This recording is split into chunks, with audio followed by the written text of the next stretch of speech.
ឲ្យវាចង់ឡើងបងប្អូនកុំឲ្យភ័យស្លន់ស្លោអីតែយើងឥឡូវហ្នឹងជនជាតិថៃជាង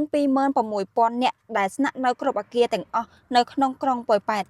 កំពុងតែភ័យខ្លាចដុតធូបបន់ដូនតាឲ្យបងប្អូនដោយសារតែយោធាថៃរបស់ខ្លួនឯងនេះគឺជិះយន្តហោះ F16 ខ្វែលក្រុងប៉ោយប៉ែតឥឡូវហ្នឹងបើសិនជាតម្លាក់ក្របបែកបើសិនជាបាញ់មកលើក្រុងប៉ោយប៉ែតមែនណាប្រជាពលរដ្ឋវាប្រកាសជាស្លាប់ច្រើនជាងប្រជាពលរដ្ឋយើងដោយសារអីបងប្អូនប្រជាពលរដ្ឋយើងមានកន្លែងរត់មានជំរំឲ្យរត់មានកន្លែងស្រុកកំណើតសម្រាប់ឲ្យទៅប៉ុន្តែពួកវានេះចា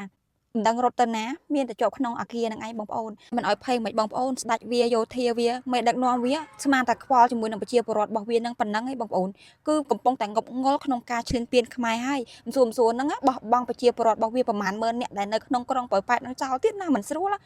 ខ្ញុំគិតអញ្ចឹងដែរតាបងប្អូនបើសិនជាហ៊ានដាក់ភ្លឹបមិនស្រួលតាយលែវប៉ៃលែវតែគ្នាវាទេណាបងប្អូនដោយសារតែគ្នាវានៅក្នុងប៉ោយប៉ែតច្រើនណាស់ខ្ញុំគិតថាបើសិនជាវាហ៊ានណាប្រហែលជាក៏មិនណយដែរជនជាតិថៃរបស់វានៅប៉ោយប៉ែតហ្នឹង